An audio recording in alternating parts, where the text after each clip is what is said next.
Okay, so last time we saw how from the observations we could conclude that we live in the disk of stars, but the question is, where are we in that disk? Are we at the center of the disk or far away? How is one going to determine that? And it was an American astronomer, Harlow Shapley, who established our location in the Milky Way by measuring the distances to a certain type of star clusters, so-called globular clusters. He did that just after the First World War.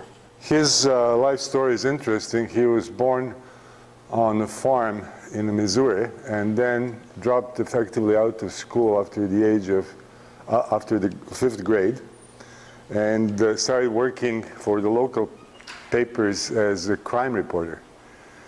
And then after a few years, he decided to go back and finish high school, and he managed to finish 6 years of high school in only 2 years, and then went on to University of Missouri trying to study journalism. And then when he went there, he was told that that particular program was postponed for a year. So then he looked at the calendar, and he took the first course or first program that was available. Not quite the first. The first on the list was archaeology, but he said he didn't know what it was. So he took the second one, astronomy, and that's how he became an astronomer. And what he did, he measured our distance from globular clusters in the Milky Way. Okay, so here is the image of a typical globular cluster. They are the clusters of stars consisting of about 100,000 to 1 million stars. And because they contain so many stars, they are very bright, right? Their collective brightness is the sum of energy output from all the stars in the cluster. So because they consist of very many stars, they are very bright and they are easy to see at large distances. I mean, the distances that are involved in the dimensions of our galaxy are much larger for one to use the parallax method. The parallax method doesn't work because the parallax angles become too small to be measured. And they are typically, you can see they are kind of reddish in color, and as we'll discuss later on, they consists of typically lower main sequence stars, and therefore they tend to be red. And they're very old. They are some of the oldest formations in our galaxy. At any rate, we will talk about that in more detail later on. But he used a method of Cepheid variables that was first time discovered by another American astronomer, Henrietta Swan Leavitt, in 1912. So here is a photograph of Henrietta Swan Leavitt. She was what they called at the time one of the computers at Harvard College Observatory. Namely, at that time, women were not allowed to do any science explicitly. So, but nevertheless, they had an army of very capable, intelligent women who analyzed the photographic plates of stars. And they were referred to as computers, right? And Henrietta Swan Leavitt was one of them. And she discovered this very neat method using these so-called Cepheid variables. What are the Cepheid variables? Where they are pulsating yellow giant stars. these yellow giants, they are, if you will recall, in the yellow giant stage, the stars are barely stable. They are fusing hydrogen into carbon in their core, right? So they've returned back from the first red giant stage, but the star is really not all that stable, so it's pulsating. It's swelling up and then contracting, swelling up and contracting, as illustrated here. And if you recall the Stefan Boltzmann's law, where the luminosity is proportional to the surface area of the source, namely to the radius squared and the temperature to the fourth power. So we have some universal constant, and then we have radius of the source squared and temperature to the fourth power. Their color remains pretty much the same, therefore the surface temperature doesn't change much, right? They remain yellow. But what changes in periodic fashion is the radius. So as the value of the radius oscillates, so will the luminosity. So as you can see from this diagram, when the radius increases, the luminosity increases. Then as the radius drops, the luminosity drops down. As the star swells up again, it goes up again, and so on and so forth. And for Cepheid variables, the period in luminosity variation is typically on the order of a week or two, right? It takes a week or so for the luminosity to change from one maximum to another.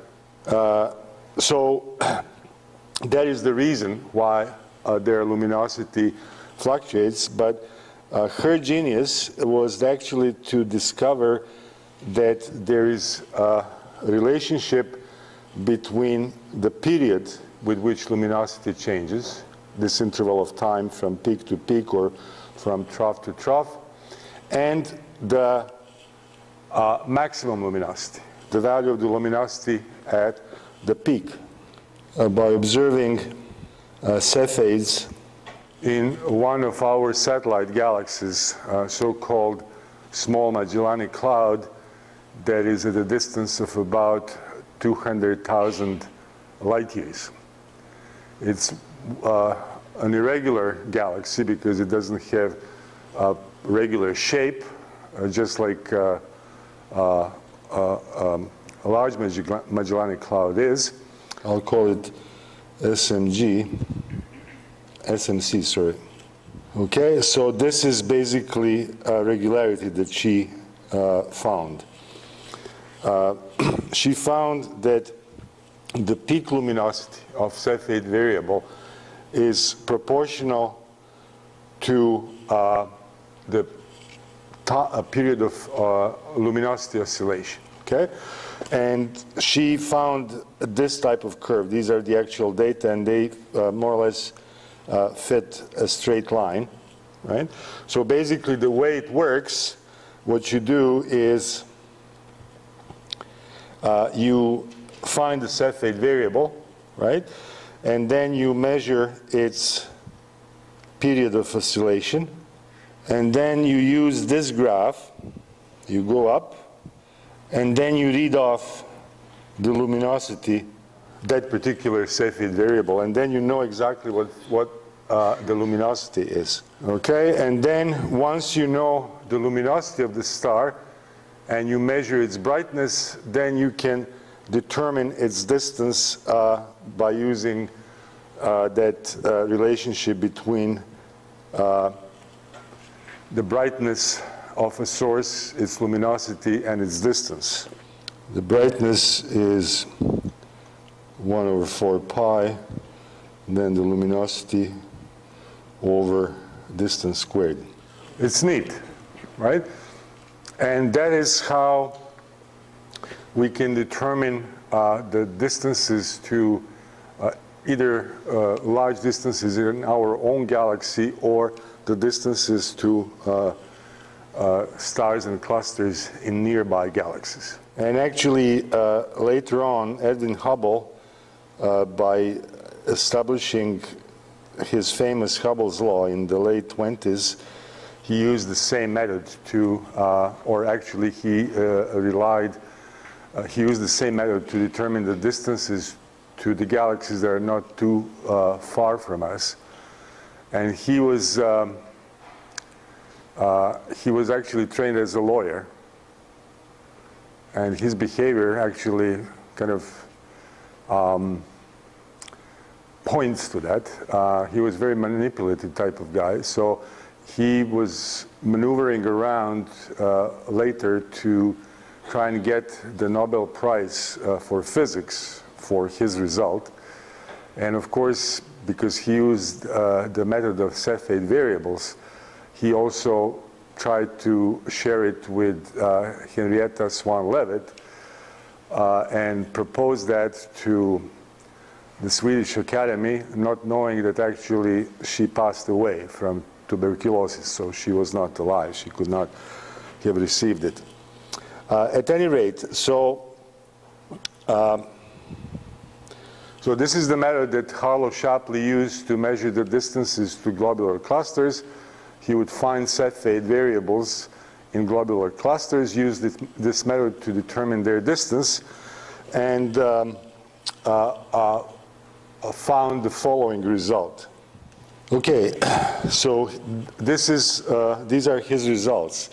And of course, he put the sun, or us, of course, our distance to the sun is negligible on this scale of typical distances within the galaxy. So here is the sun, and these circles denote different globular clusters. And he noted that more than half of them are observed in the direction towards the constellation Sagittarius. Okay, so this would be the direction to Sagittarius.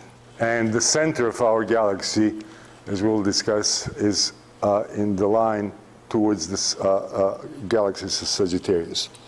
So he argued correctly that these globular clusters must be orbiting the center of the galaxy, right? Because of force of gravity that makes them cluster around the galactic center. So the galactic center is somewhere here. All these, so here is the galactic center. So the sun and us revolving around the sun are not at the center of the Milky Way. We are some distance away from the center. Okay, so here is the sun, the globular clusters, and a large number of them is revolving around the galactic center. And again, this direction here to the galactic center is the direction toward the constellation of Sagittarius. So using measurements like these, we now have a pretty good idea as to what the dimensions of the Milky Way and what is our location in it. So this is the view of our galaxy edge on. It has a form of a disk, and we are viewing this disk from the edge. The diameter of the Milky Way is about 100,000 light years from one edge of the disk to the other. And the distance between the sun and the galactic center is about 30,000 light years. More precise number is 28,000, but we'll round it for simplicity to 30,000 light years. And the thickness of this disk depends on what kind of stars you're looking at. If you're looking at only those very hot and luminous O and B spectral class stars, they are located within the thickness of about 1,000 light years, right? So the thickness, 1,000 light years compared to the diameter, which is 100,000 light years, is only 100, right? So indeed, it's a very thin disk. The thickness of this disk is only 1% of the diameter. If you look at stars like our sun, right, they are kind of garden variety stars, then the thickness of the disk is probably 3,000 light years, still thin compared to its diameter. To about 3,000 light years for stars like our sun. Now this was the side view.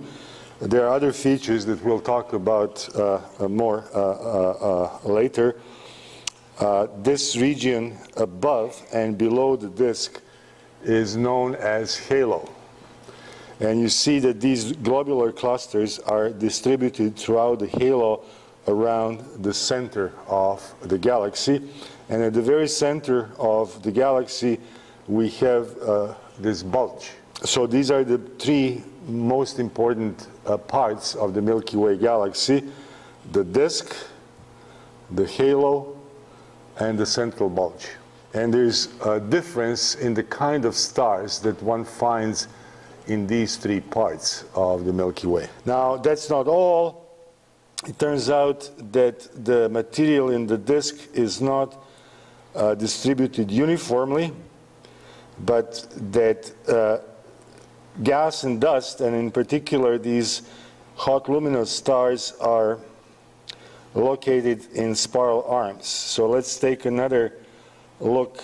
So this would be the view of the Milky Way from the top, and you can see that there are these spiral arms containing gas and dust, and also very hot and very luminous young stars.